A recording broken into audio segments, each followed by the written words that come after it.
Bukan makanan kita nggak halal. Oke. Tapi kurang tertib sertifikasi halal. Kurang tertib Jadi status sertifikasi kita tuh halal. udah halal. Status saat ini kita yang menguasai pasar dunia.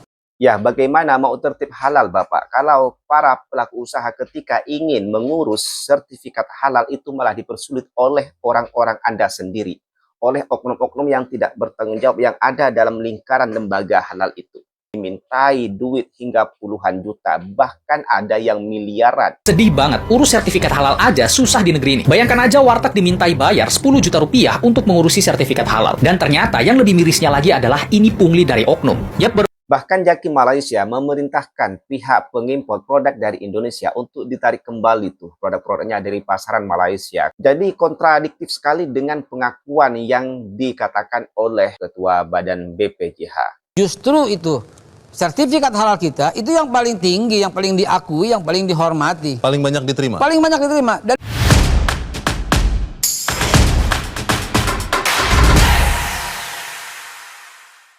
Hai, Assalamualaikum warahmatullahi wabarakatuh. Welcome back to my channel. Jumpa lagi dengan saya, Mr. Bas. Apa kabar Anda hari ini? Semoga dalam keadaan baik-baik saja, sehat walafiat, dan dimurahkan rezekinya. Amin ya rabbal alamin. Kepala Badan Penyelenggara Jaminan Produk Halal BPJH, Haikal Hasan mengklaim bahwa sertifikat halal Indonesia ini diakui dan paling dihormati di dunia. Apakah sertifikat halal Indonesia yang Anda pimpin itu juga diterima oleh negara-negara lain? Apakah semua negara sudah menerimanya? justru itu, sertifikat halal kita itu yang paling tinggi, yang paling diakui, yang paling dihormati. Paling banyak diterima? Paling banyak diterima dan semua negara, tidak satupun yang menolak. Bahkan perlu saya ceritakan di sini. Ini kemarin menjadi agak heboh di seluruh dunia karena apa? Karena kami menyetop satu produk yang berasal dari Amerika, harus saya sebut negaranya, karena telah terindikasi melakukan penyembelihannya tidak halal. Kok berani-beraninya nyetop? Iya, saya bilang ini urusan halal kok. Itu sudah punya sertifikat halal? Sebelumnya sudah punya. Dari Indonesia atau dari mana? Dari LHLN, Lembaga Halal Luar Negeri di Amerika yang telah MRA sama kita, Mutual Recognition Agreement. Tetapi kemudian setelah dia mendapatkan sertifikasi halal, dia tidak menjaga. Ya, beliau yang mengatakan seperti itu. Namun, apa yang terjadi di lapangan? Faktanya, di Indonesia beberapa hari ini digemparkan dengan berita ditemukannya produk berlabel halal di pasaran tetapi mengandung babi. Wow.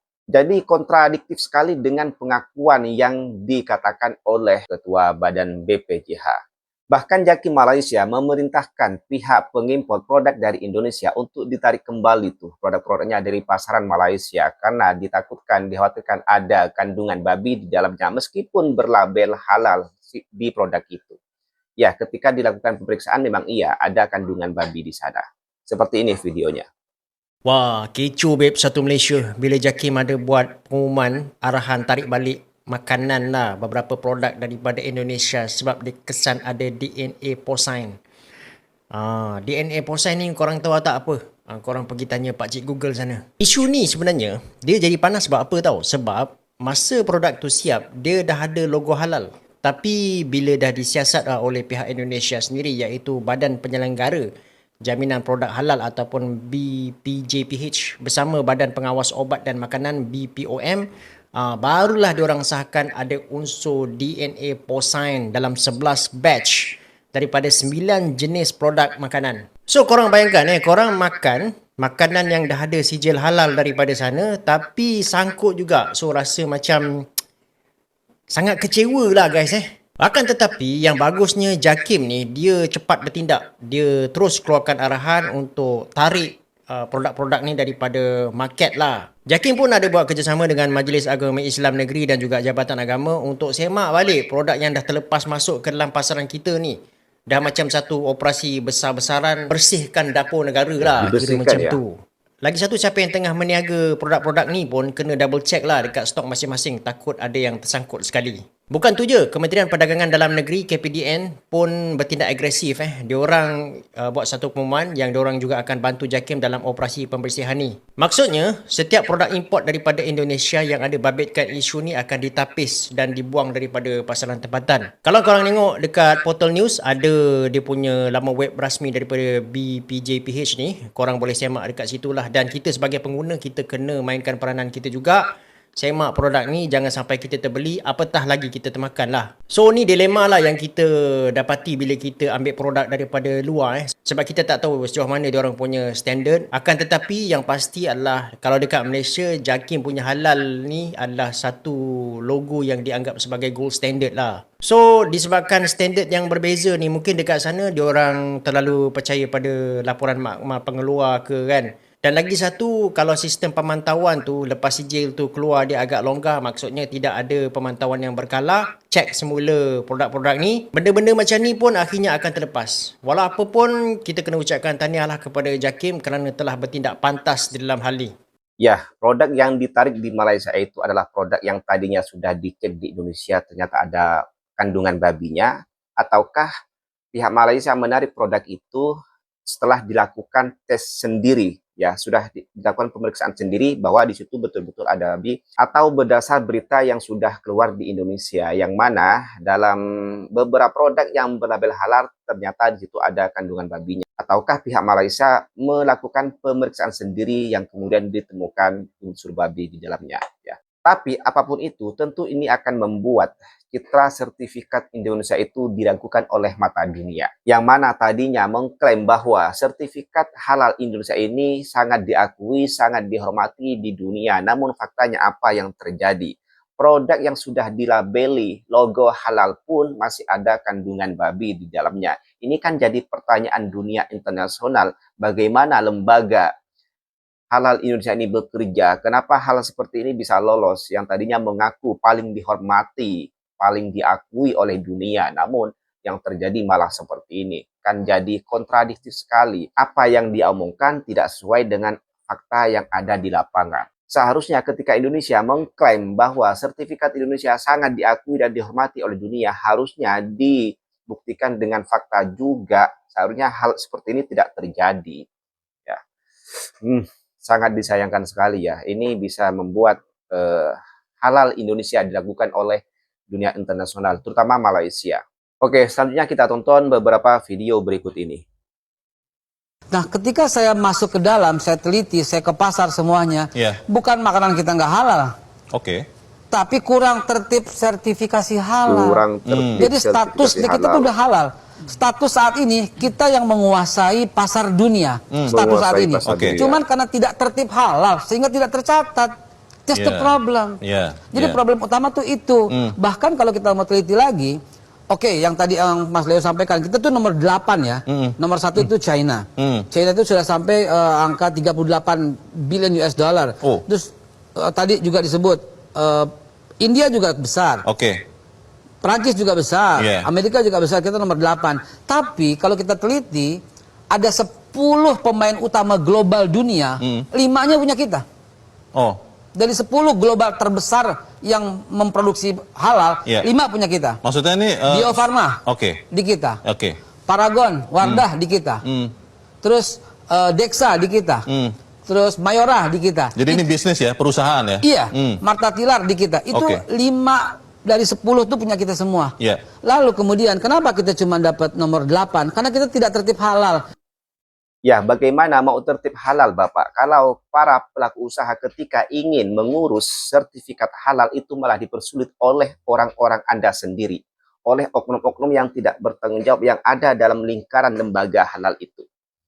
Yang seharusnya ketika mengurus sertifikat itu tidak dipungut biaya, ini malah dimintai duit hingga puluhan juta, bahkan ada yang miliaran.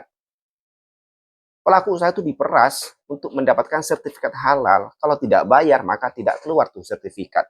Bagaimana pelaku usaha mau tertib kalau oknum-oknum yang ada dalam lingkaran Anda itu seperti ini, mempersulit, bukannya mempermudah.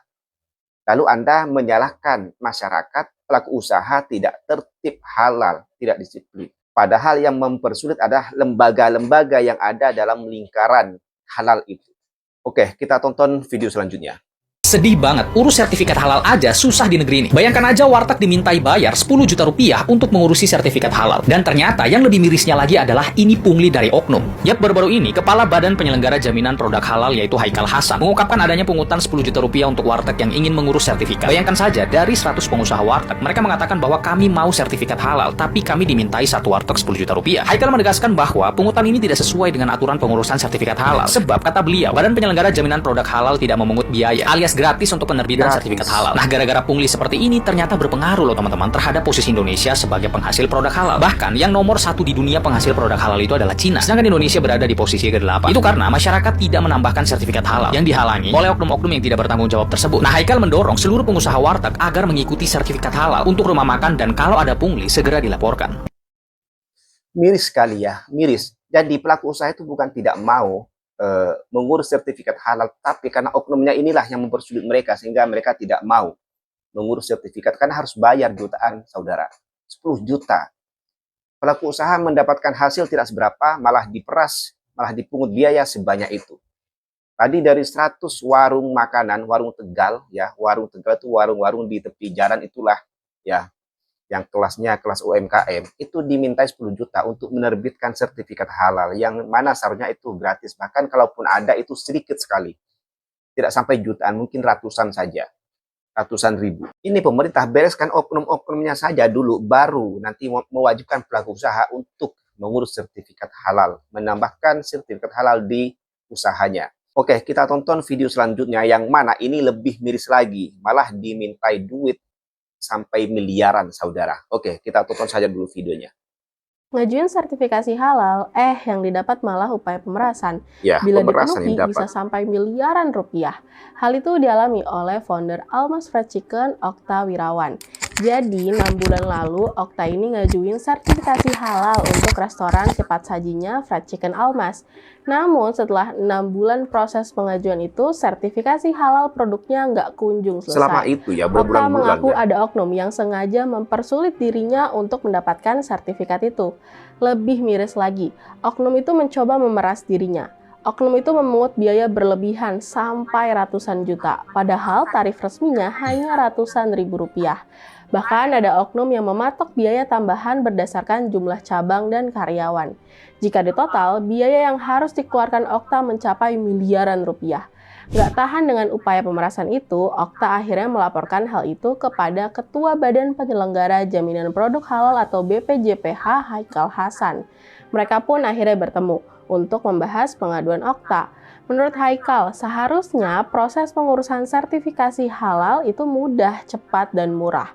Tapi Haikal mengakui memang masih ada nih oknum-oknum yang sengaja mempersulit proses itu, yang pada ujungnya meminta sejumlah uang yang cukup besar. Haikal pun meminta kepada Okta agar menyampaikan kepada pengusaha lainnya jika mengalami pungutan untuk nggak segan melapor kepadanya. Bila menemukan pungutan liar seperti ini, jangan ragu untuk melapor ke BPJPH, ucap Haikal. Kumpulkan bukti-bukti, jangan takut laporkan kepada kami, ucapnya tegas. Hambatan mendapat sertifikasi halal nggak saja dialami oleh Fried Chicken Almas ya.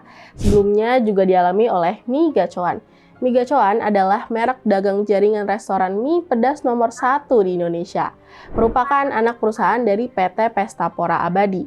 Berbeda dengan Fried Chicken Almas, Mie Gacoan ini terhambat karena nama-nama produk yang mereka miliki. Nama mie iblis, mie setan, es genderuwo, es tuyul, es sundel bolong, dan es pocong yang mereka miliki ini dianggap nggak memenuhi persyaratan yang ditetapkan LP POM MUI.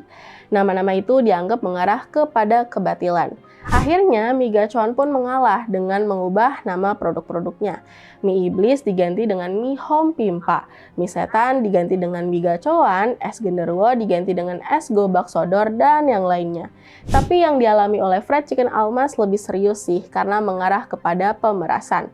Haikal Hasan mestinya nggak sekedar meminta melapor kepada dirinya.